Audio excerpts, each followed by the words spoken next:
Good morning प्यारे बच्चों।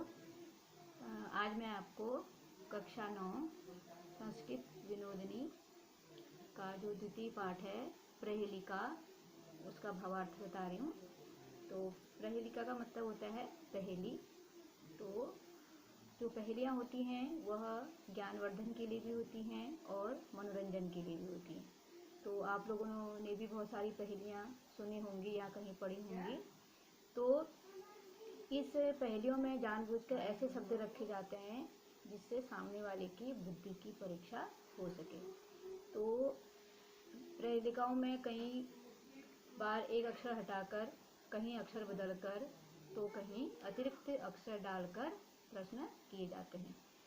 तो और लेकिन जो उस पहेली का उत्तर होता है वह उसी पहेली में ही छिपा रहता है। तो यहाँ पर भी कुछ श्लोक दिए गए हैं और जो उस पहेली का उत्तर है वह उसी श्लोक के अंदर छिपा रहता है। तो प्रस्तुत पाठ में हम संस्कृत की कुछ पहेलियों का अध्ययन करेंगे। इन्हें पढ़कर आप स्वयं देखेंगे कि पहेलियाँ किस प्रकार एक साथ ज्ञानवर्धन और मनोरंजन करती हैं। तो इसमें जो पहला श्लोक है वो है अपदो दूरगामी च साक्षरो न च पंडितः अमुखः स्फुटवक्ता च यो जानाति सः स पंडितः। तो अपदो, अपद मतलब पद मतलब पैर, जिसके पैर नहीं है। अपद दूरगामी च साक्षर च न पंडितः अमुक स्फुटवक्ता च यः जानाति सः पंडितः। अपद का मतलब पद मतलब पैर, जिसके पैर नहीं हैं लेकिन वह दूर तक जाता है, दूर तक जाने वाला है। पैर नहीं है लेकिन फिर भी दूर तक पहुंच जाता है। साक्षर च न, साक्षर अस्ति किंतु पंडित नहीं है, पढ़ा लिखा है। साक्षर मतलब जो अक्षरों के बारे में ज्ञान रखता है, सा अक्षर अक्षरों के बारे में जानने वाला है, मतलब जो पढ़ा लिखा व्यक्ति है लेकिन वह पंडित नहीं है। नास्ति मुखेन हीनः, अमुख, अमुख का मतलब जिसका मुख नहीं है। मुखेन मुख नहीं है लेकिन फिर भी स्पष्ट बोलता है। यो जानाति सह पंडित, और जो उसके विषय में जानता है वह व्यक्ति पंडित है। तो इसका उत्तर है, क्या होगा इसका उत्तर? इसका उत्तर होगा पत्र। पत्र क्या होते हैं? पैर नहीं होते हैं लेकिन जहाँ आप उसको भेजना चाहते हैं वहाँ वो पहुँच जाता है। सब कुछ उस पत्र में निहित होता है और सब कुछ जो जिसको जानकारी देनी होती है वो वहाँ तक पहुँच जाती है। और पत्र का मुख नहीं होता है लेकिन वह उस पत्र के माध्यम से सामने वाला सब कुछ जान जाता है। और जो उसके विषय में जानता है उसके बारे में वह क्या होता है? पंडित होता है। ठीक है, तो इसका पहेली का उत्तर है पत्र। फिर दूसरा है एक चक्षुन काको अयम बिलम इच्छिन पन्नगः क्षीयते वर्धिते चैव न समुद्रो न चंद्रमा। तो इस श्लोक में कह रहे हैं अयम एक चक्षु, एक चक्षु मतलब आँख, काकः न एक आँख वाला है लेकिन कौवा नहीं है। बिलम इच्छन पन्नगः न, बिल की इच्छा रखता है लेकिन पन्नगः मतलब सर्प, सर्प नहीं है। क्षीयते वर्धते, क्षीयते मतलब घटता है, वर्धते मतलब बढ़ता है, घटता है बढ़ता है।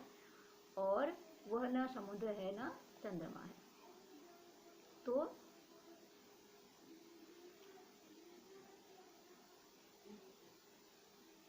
इसका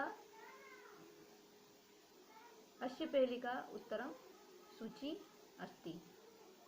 सुई देखा होगा आपने, जब आप सुई से सिलते हैं। इस पहेली का उत्तर है सुई। एक नेत्र वाला है किंतु कौवा नहीं है। जब सुई से आप कपड़े को सिलते हैं तो एक जगह से दूसरी जगह पर कपड़े में आगे बढ़ती जाती है। तो क्या होता है? उसे बिल कहा गया, लेकिन वो क्या नहीं है? सर्प नहीं है। क्षयम प्राप्नोति।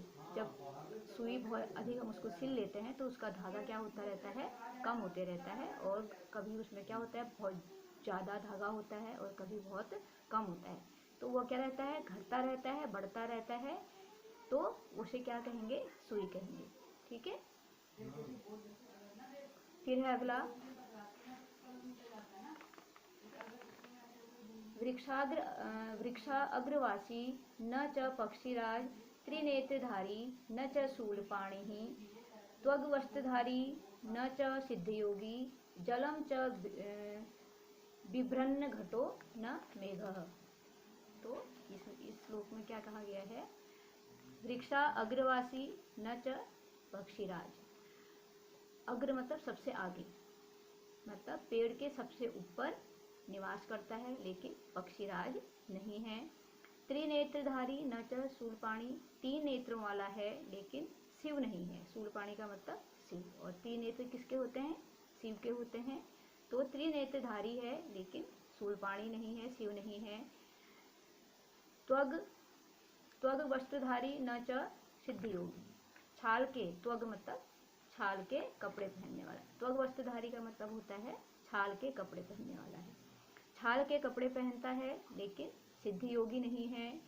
जलम च विवृत न घटः न मेघः, और अपने अंदर पानी को समाहित किए हुए, उसके अंदर पानी भरा हुआ है, लेकिन न घड़ा है और न बादल है। तो क्या होगा इसका उत्तर होगा नारियल।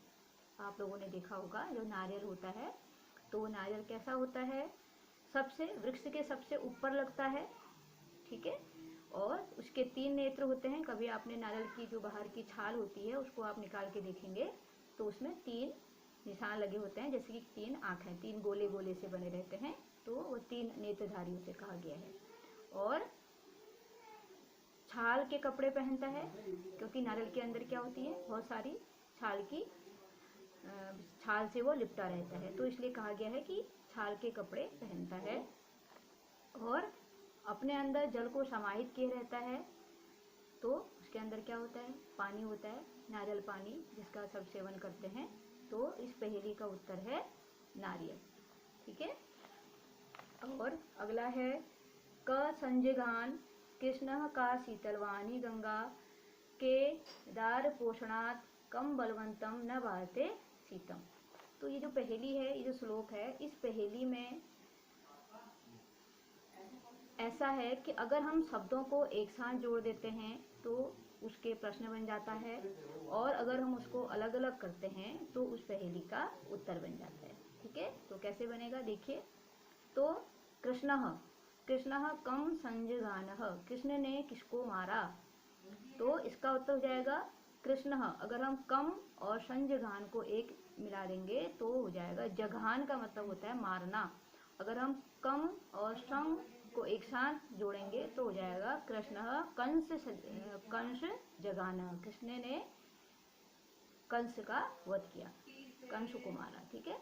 फिर है का शीतल वाहनी गंगा, शीतल वाहनी गंगा कहाँ बहती है, तो का और शीतल वाहनी को अगर हम जोड़ देंगे शब्दों को तो हो जाएगा काशी, काशी शीतल वाहनी गंगा है।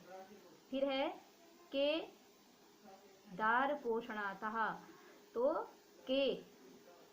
केदार इसका है, अगर हम इसको के दार पोषणताः करेंगे तो इसका अर्थ हो जाएगा कौन पत्नी के पोषण में लगे हुए हैं। ठीक है, कौन पत्नी के पोषण में लगे हुए हैं। और अगर हम के और दार पोषणातः को एक साथ जोड़ देंगे तो हम उसका उत्तर हो जाएगा खेतों के पोषण में लगे रहने वाले, अर्थात किसान। ठीक है, किसान क्या करते हैं, खेतों में काम करके अपने परिवार का भरण पोषण करते हैं। तो के मतलब कौन करते हैं, के दार पोषणात कौन करते हैं, के दार पोषणतः एक साथ जोड़ देंगे तो किसान, अपने परिवार का पालन पोषण किसान खेतों में काम करके करते हैं। तो इसका उत्तर हो जाएगा किसान।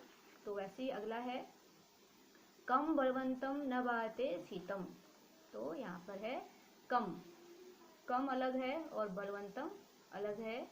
न बाधते, बाधते मतलब रोकना, शीतम मतलब शीतम का मतलब हो गया है बाधते का मतलब पीड़ा, पीड़ा देता है। तो कम बलवंतम को हम अगर एक साथ जोड़ देंगे, कम बलवंतम न बाधते शीतम, ये उसका प्रश्न हो जाएगा और इसका उत्तर हो जाएगा कंबलवंतम न बाधते शीतम। जो ठंड बढ़ती है तो ठंड में क्या होता है, अगर हम कंबल को ओढ़ लेते हैं, उसको धारण कर लेते हैं, तो उससे क्या होता है, जो ठंडा है, जो पीड़ा है वो हमें कम होती है, ठंडा कम लगता है। तो यहाँ पर है कौन शीतल, जो ठंडक है उसकी बाधा को कम कौन करता है, कंबल करता है। तो इसका इस लास्ट जो पद है उसका उत्तर है कम। कम मतलब कौन, बलवंतम न बाधते शीतम, कौन पीड़ा प्रदान करने वाला नहीं है, किससे हमें शीतलता से, जो ठंडक है उससे हमें कौन बचाता है, कम। ठीक है, तो ये सब श्लोकों का अर्थ है, जिसमें 3 श्लोकों में उनका जो पहेली का उत्तर है उसी में निहित है, और जो अन्य जो चौथा है उसमें शब्दों को एक साथ अगर जोड़ देते हैं तो उन प्रश्नों का उत्तर अपने आप ही हमें प्राप्त हो जाता है।